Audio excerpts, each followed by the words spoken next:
WrestleMania 66 days away, and not too far away in the future. WWE, it appears, as of right now, is about, and all accounts, I followed a bunch of different accounts, about 18% down in sales from last year leading into WrestleMania. As of right now, it appears there's about 34,000 seats per night have been sold for WrestleMania. Last year, they were about at the 42,000 mark. They ended up getting 60,000 last year. 34,000, as we know, like a large portion of those are the same person. So you can kind of just look at one night as you would look at if it was only a one night event. So if WrestleMania was only Sunday, they would have probably sold around 34,000 seats because, like I said, a majority of those people are the same person. I'm one person both Saturday and Sunday. So 34,000 each night is not 70,000 people. And with that being who really said, goes? I mean, the majority of people don't go for just one; they go for both. yeah, so I would say probably like a conservative estimate would say 28,000 out of those 34,000 each night is a repeat customer. With maybe 6,000 as of right now. Obviously, I don't know as we get closer to the event if some more of those might be one night versus two night people, but only about 34,000. And I say only because, again, WrestleMania averages last year was a bad number. 60,000 per night was actually the lowest they've had in a while. I think in Philly, they got 69,000 each night. In SoFi Stadium, they were, I think, announcing 80,000 each night. This past year at SummerSlam, they got between 56 and 60,000 each night. So a low estimate, right? Especially with 66 days to go. And I understand the card hasn't been announced. So we'll start with the fake news, right? Some fake news is claiming that WWE backstage is starting to switch up the card that was originally planned to try to drum up ticket sales. And I say this is fake news because it's just silly on its purpose. This is me telling you, Brandon, open your wallet right now and there's $50 in it because magically I know there's $50 in it. When you open it up and you don't see there's $50 in it, I will then say, well, that's because magically I took it out, right? You telling me they're switching up the card when you don't know the card.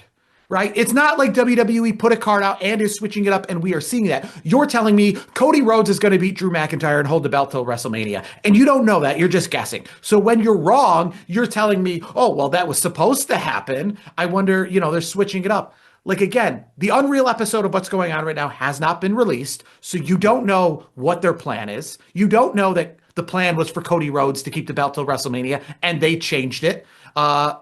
Because again, how would you know these things? So that's where the fake news is coming in, heading into WrestleMania season. And it's just kind of funny because, again, I understand that sometimes some of these people do know what they're talking about because some of these things do come to fruition and we do see them happen.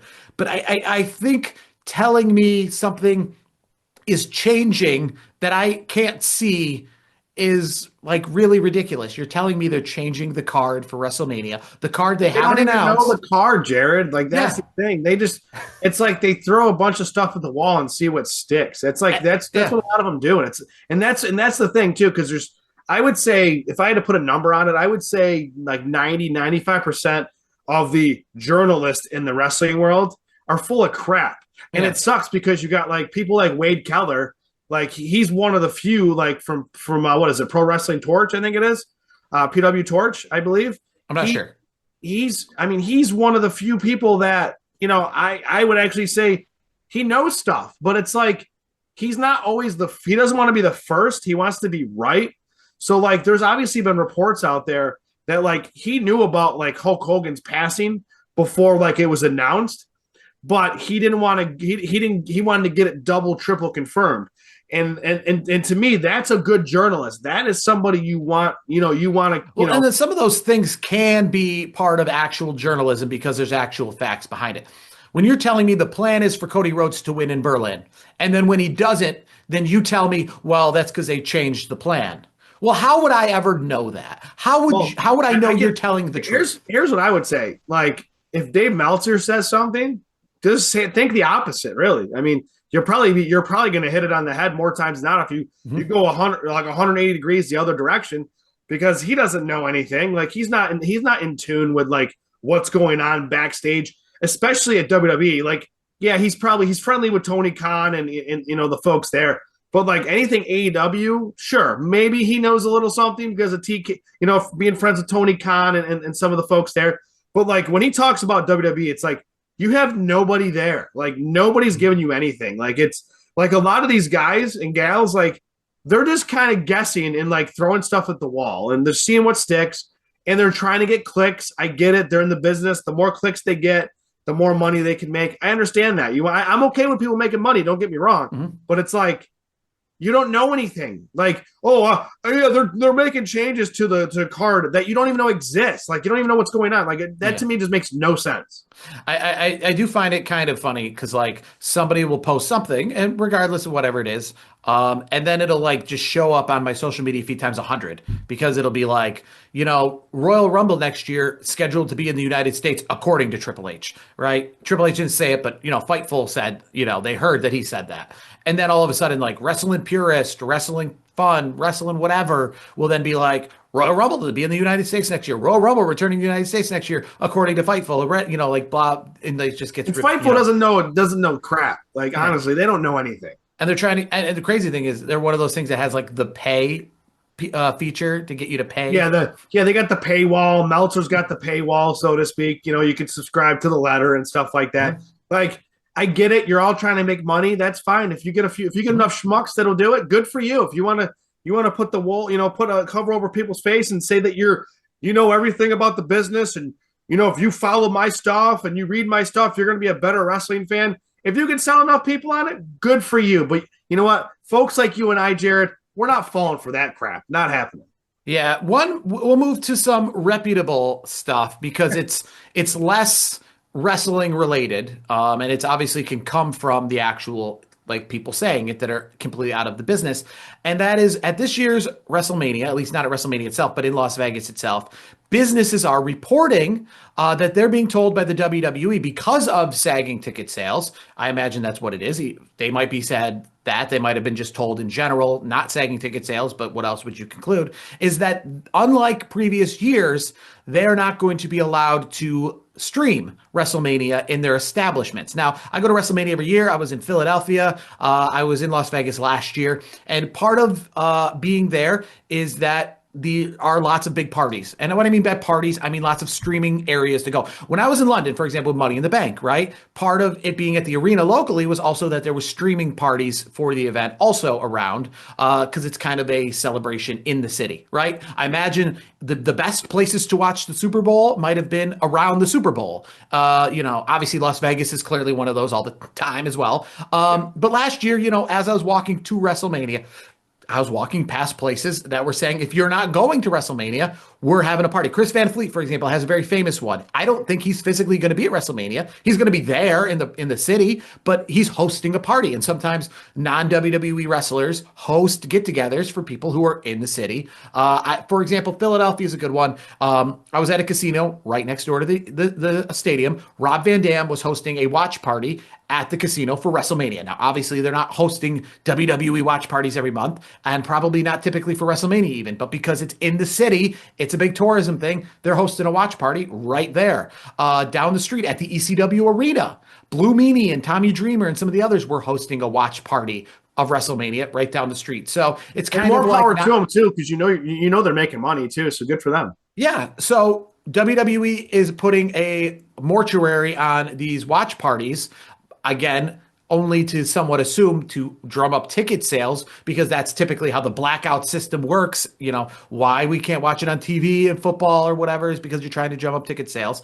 And they are saying even with a licensing fee, they're not allowing it to be streamed publicly for 50 miles. And listen, I can understand the theory behind it, but what I can also say, and the establishment seemed to be upset because of the fact that part of bringing in WrestleMania, part of paying that money is it's not just tourism for the stadium, it's tourism for the city. That's part of the thing that they thought they were getting. A lot of establishments are saying, hey, I thought this was part of the plan, right? You come to town, we're allowed to make money on you coming to town, not just the people establishing, but like we can also host wrestling related, themed things, including streaming. So you're telling me people within 50 miles of the venue this year can't watch it? That are being not can't watch it, can't publicly display it. That's what they're being told. That's So no ridiculous. bars or establishment. For example, last year, I'm walking to WrestleMania and I look at the TVs because casinos are full of TVs. Everyone's been inside a casino, right? They got bars, they got restaurants, they got TVs. And I'm walking to WrestleMania through the casinos and I can see all the TVs through Yeah. the different casinos playing the WrestleMania pre-show. Then when I'm back and I walk into a casino after leaving the stadium, they're playing the replay of WrestleMania, they're playing the post-show of WrestleMania, those kind of things because all the people are filtering it back into the bars and restaurants. And, they can see, hey, there's, the clips and the highlights, just as if you leave a regular sporting event, in maybe a big city and there's bars and restaurants and you filter into those bars and restaurants and there's the highlights of the thing you were just at. And I think where this is really negative is because we all know WrestleMania is not, one of the NCAA Final Four, the Super Bowl, whatever, one of these major events that you could talk about with anyone and everyone, right? And there's lots of people in Las Vegas that clearly aren't going to be aware of WrestleMania, don't know nothing about it. It's not the Super Bowl to that extent or the Olympics or anything like that. But part of what is fun and part of what gets them to do it is that they know WrestleMania is in town, even if they're not going, just because they can't help but avoid. Like a good example is when I was there last time, the Grateful Dead, or the people who are part of the Grateful Dead, were playing The Sphere. And there was a lot of people on my plane who were flying in to see that. And I noticed, obviously, walking around town and seeing things related to that event, I couldn't avoid it. I could say, oh, yeah, the Grateful Dead are at The Sphere, and a lot of people are traveling in for that. So with WrestleMania being, at all these bars and places holding all these parties, it made it so that if you didn't know it was going on, you knew it was going on. You knew it was a big deal. I think exclusively making it for the stadium really, like I said, I would say like a good part of the Super Bowl, right? If it couldn't be watched on TV, it's really like 1% important that it is now because being part of like it being out to the world is more important than just the stadium audience. So, It's short-sighted. It yeah, really is. so to essentially just make this feel like I'm going to see Monday Night Raw in Buffalo, and when I'm out of the stadium, it's not talked about, not seen, not displayed, just kills all that momentum. How are they going to really monitor this though? I think it's something that's not too difficult to monitor because a lot of these parties are well advertised. It's not just some local bar, you know what I mean? To get people in the door, there's a big RVD cutout, you know what I mean? That says watch WrestleMania here. And these places are near and everyone's walking in and out. And it's not like I guess within the 50 miles, sure. Like out in Mesquite, Nevada, how are you going to report, if they're playing it outside of the Vegas limits? But I imagine like the MGM Grand having a huge, LED advertisement on the main strip of Las Vegas. You watch WrestleMania here. Yeah, you could probably see and things. Obviously, too. I kind of hope there's some wrestlers, that are obviously not connected to WWE. They get creative with it and make it like a signing event. And then TVs turn on, you know what I mean? Kind of like, they do it discreetly. Yeah, I mean, it's difficult, obviously, to have it like in a place like this. I can understand like a local bar around us. I remember years ago, a local bar in the area when everyone was talking about, I think it was Mayweather and Pacquiao fight, one of those big super $100 cards. And one of the local bars in the area, somebody was saying, well, you should buy it. And they said something about the fees in order to have it publicly are just like not worth it unless you bring in the business. And some of these places, like Dave and Buster's and things before have had cover charges to watch UFC events and things like that. Oh, yeah, Buffalo Wild Wings. Yeah, in order to help pay the cost of these events, they've had cover charges or table minimums, you know what I mean, and things like that. I used to go to Buffalo Wild Wings all the time locally in Camillus, all the time for like UFC fights. Like a bunch of the guys would just go out. We just get a bunch of wings, a bunch of apps, and a bunch of drinks, and just hang out for a few hours. So I think with Las Vegas, obviously it'd be difficult because it is well advertised. It's part of the deal. It's not just that they just happen to be playing it, but it's also like example, Circa Mania, right? I alluded to that. That's Chris Van Fleet's thing at the Circa Casino up on downtown. They have what's called the Circa Mania. They have the outdoor swim. Everyone's kind of seen it. It's like a big pool with this super jumbo screen television where you can pay, go watch. So they're going to play WrestleMania on that. It's probably a cover charge, of course, to reserve your seat. And Chris Van Fleet's going to be the host. He might have some guests. He might have some people there to sign autographs, meet and greets, those kind of things. So that's a well-advertised thing that I don't think would be WWE's in town. So it's not like they're not going to see it. They're physically there. So it would be difficult. But again, for all the people who go there, especially to like the other independent wrestlers who are in at WrestleMania, they don't always go to WrestleMania, right? The GCW, the Ring of Honor, the AEW guys who are there doing other stuff, they're there for their thing, and then they might go to these watch parties. For example, RVD, right, hosted a watch party as not a member of WWE. He might have been in town to do something else, obviously because everyone's in town for WrestleMania, and then goes to one of these watch parties to both watch it himself and to also sell more autographs, do whatever. So it's not actually catering to just WWE fans. It's catering to the talent who are in town for their own thing, who obviously take a time out during WrestleMania to stop wrestling and then maybe go to one of these watch parties. And I've actually thought myself, if WrestleMania tickets ever did get too outrageous and I couldn't go, that maybe I would still go, because it's the festivities. It's not just going to an event. It is the festivities, the pomp and circumstance. The pomp and circumstance, and going to the town that it takes over is part of the fun and excitement in it. That's, I would say, 50% of the reason that I go, not just going specifically to the show itself. Yeah, you're going to experience things, not just experience good wrestling. Yes. Yeah, Mardi Gras isn't just the parade at the specific time on the specific day. It's the whole city celebrating. So, that is a negative. And it stinks. I know that Las Vegas obviously wanted WrestleMania to come back because they itself are struggling with tourism. It's been down as of the last couple of years to traditional senses. So they encouraged WWE to come back. But it's kind of funny because we've already kind of seen this before with SummerSlam 2021 at Allegiant Stadium. They drew 50,000 fans. And then at that night, they advertised Money in the Bank was going to come back to Allegiant Stadium in July the following year. They weren't trying to sell 50,000 seats. They were just trying to do, maybe 20, 30,000 seats. Anything more than an arena hold would be a plus. And they couldn't. They couldn't even do that. They put tickets on sale. They went through the whole thing. They had Cody Rhodes, who wasn't even a part of the company in 2021, promoting Money in the Bank at Allegiant Stadium now that he was part of the company. And we got down to about a month before the event, and they had to say, we have to switch venues. Now, I think it's too late for them to switch venues or do anything for this. That would be a bad look anyways. They've already got 35,000, so it's going to happen. But the last thing I guess I will say is, we got Braun Breaker, right? Recently announced injury. We don't really know the current status of Seth Rollins. We don't know the status of Kevin Owens. Or do we? Well, do we? We don't necessarily know right now. We don't know the status of Kevin Owens, but that's also probably more in the Big E category of a negative, right? Yeah. Bianca Belair, another status we don't necessarily know. We feel like she's going to be a part of WrestleMania in some capacity. Jericho obviously didn't make his return at the Royal Rumble. So my question is with a reasonable thought of who is currently with the WWE, what could they be doing with the card to really sell tickets? We saw obviously The Rock get involved at Elimination Chamber last year. We got no John Cena this year, anything like that. What could WWE do realistically with the people that are on Raw and SmackDown every single week to go, well, now I could see tickets start to move? Well, I wouldn't necessarily say those that are there every single week. Yes, CM Punk is there all the time, but Roman Reigns is a draw.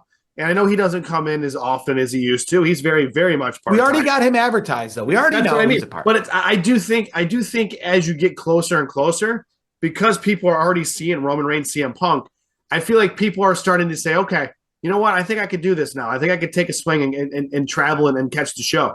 But aside from that, we have a great women's division. I do feel like something's going to happen with potentially Tiffany Stratton, Becky Lynch. We got AJ Lee. And Natty's got this new thing going on. So maybe we'll see something. Maybe something. I think AJ Lee and Becky. I think we're going to get a rematch of that at WrestleMania after what we've already now known as their Elimination Chamber match. Yeah, sure. I do think so. On the men's side, to me, Brock Lesnar is advertised for Monday Night Raw in 2 weeks, so we know he's going to be a part of WrestleMania based probably on that. Who's that? Brock Lesnar. Yeah, well, yeah, Brock. Yeah, Brock. He's advertised for Raw in 2 weeks to show up. Here's what you can do. I feel like Drew McIntyre is on a collision course with. I think he's on a collision course with probably Jacob Fatu at this point. I think that's where we're going. I could also see. We kind of saw bits and pieces of it at the Royal Rumble. I think it'd be a perfect way to really push Obafemi to the top. And you just mentioned Brock Lesnar. Maybe they do a match, Obafemi and Brock Lesnar at WrestleMania. That could be something that I think would draw a lot of people in. because you have the traditional wrestling fans like you and I that we follow pretty closely. We know who Obafemi is. We're big fans. We support what he's doing. We like the direction that he's going in so far. But also you got the mainstream public that knows Brock Lesnar, and they're like, all right, let's see him take on this Obafemi guy. That's going to be kind of cool. So I guess to answer the question, I would say Obafemi and Brock Lesnar would be something that I think a lot of people will gravitate towards too, and maybe if they're on the fence, buy tickets to the show. If I was to put you on the spot right now as we end this segment, let's say Saturday, Sunday, they're different events. You got to just sell them individually. You're in charge of Saturday. We know Punk and Reigns is already Sunday, regardless of if Finn Balor gets added or any nonsense like that. Yeah. We'll talk about that closer to Elimination Chamber. Right now, with knowing who's there, who's realistically able to be on this card, Saturday, you're in charge of Saturday. Ticket sales are on you. What is your main event for Saturday that you think is the best main event you could put out there? Without even thinking about story, really. Just think about just who we got and a story we can make around it. I honestly, I think Drew McIntyre and Jacob Fatu, or like I just mentioned, Brock Lesnar, Obafemi. Maybe you stack Saturday a little bit better, like more matches that are like must see, because you're going to get enough people to come in the door for CM Punk and Roman Reigns. Maybe have that as a double stack, essentially, as your main, like almost like a co-main event. Having Brock Lesnar, Obafemi maybe be like the second to last, and then Jacob Fatu and Drew McIntyre, finish off the night. I think that's how you can do it. And then we're obviously going to see, some other things like, LA Knight's got to be in there somewhere.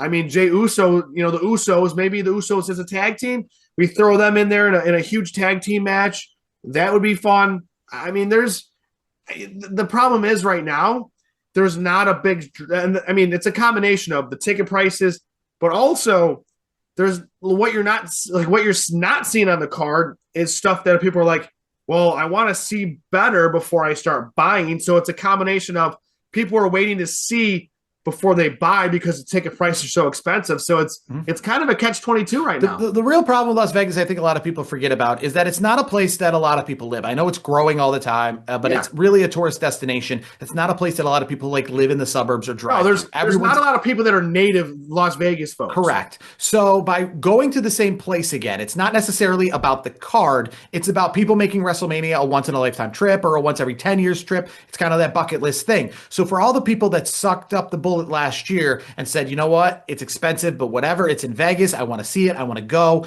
I'm not necessarily a fan of a particular card. They did it. They saved up. They did it. They went to Vegas and they made it happen.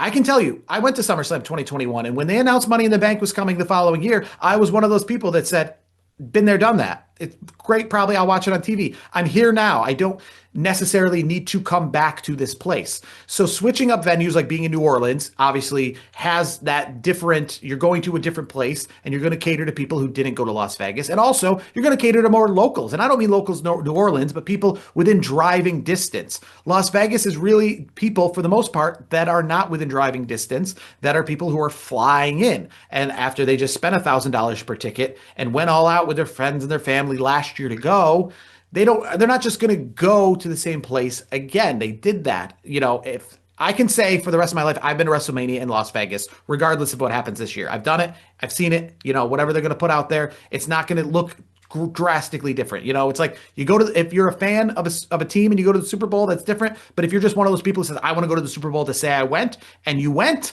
you don't need to necessarily go again. So you got to find a reason to get those people to come back, to re-vacation in the same place they did it, to say, I know it was a bucket list thing, but can you make it a going twice a bucket list thing? And that's where it's difficult. I would say with the card right now, because we don't have John Cena, right? And AJ Styles, right? We don't have AJ Styles now, so we can't go around that.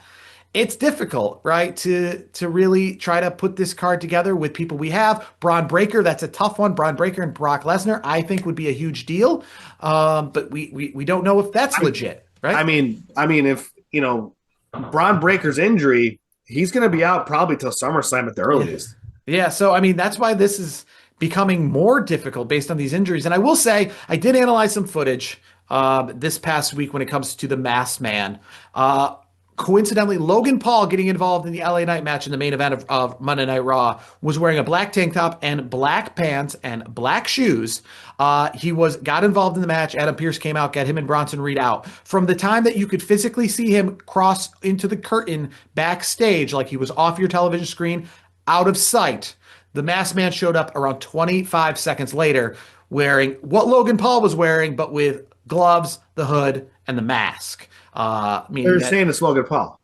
I'm saying if you think that person can throw on gloves, a hoodie, and a mask and make it out from backstage to the announce table, in 25 seconds, potentially, I'm still sticking with Logan Paul until I see the masked man and Logan Paul in the same place at the same time. I'm sticking with Logan funny? Paul. When you look at his like posture, the masked person, his posture is Logan Paul. Yeah. I mean, it's built like, it's not Bronson Reed. Like the way he leans, the way the back is, and like just the kind of like the way like his gait, I guess. Like, how people were talking about Austin Theory and like of course, like they were talking about his rear end, so to speak. Like, oh, we know it's Austin Theory because we know about his rear end kind of a thing. It's like, yeah. In this case, you got these internet detectives like yourself. It's like you think about it, you're like, well, hey, Logan Paul's postures, that looks like Logan Paul's posture, 30 seconds. Hey, it might be Logan Paul. You know what? You did say last week, do you think it's Logan Paul? So at least you're sticking to it. I kind of hope it's Seth Rollins, but I don't think it doesn't feel like a Seth Rollins posture. It feels more like it seems like a Logan Paul posture. And, 30 seconds to do all that? I think he could do it in 30 seconds and turn right back around and do it. So you know what? I think you're onto something, Jared. I think it's Logan Paul. Here's how we start from the ground up. When Logan Paul and the Masked Man are in the same place at the same time, that's when we start ground up. Because then obviously Logan Paul, you can't pull the mask off and it be Logan Paul in the future. I still want to see. Because right now it doesn't have to be anybody, really, right? Because I want to see the original Grande Americano and Chad Gable in the same room. You know what I mean? So yeah. Well, hey, there's another one who's going to be a part of WrestleMania last year, right? We didn't get to see, and that was El Grande Americano. Am I correct? Right? Didn't he get hurt? Or when did Chad Gable? Was that because remember we had the switch out? Yeah. Was it Penta? I think it was Penta, right? It was El Grande Americano versus Dragon Lee because I think Penta got pulled from WrestleMania the last minute. I think it was because of an injury. Yes, because it was 1 year ago that AAA and WWE actually made that big announcement at WrestleMania. That went fast, huh? 1 year? Yeah, 1 year.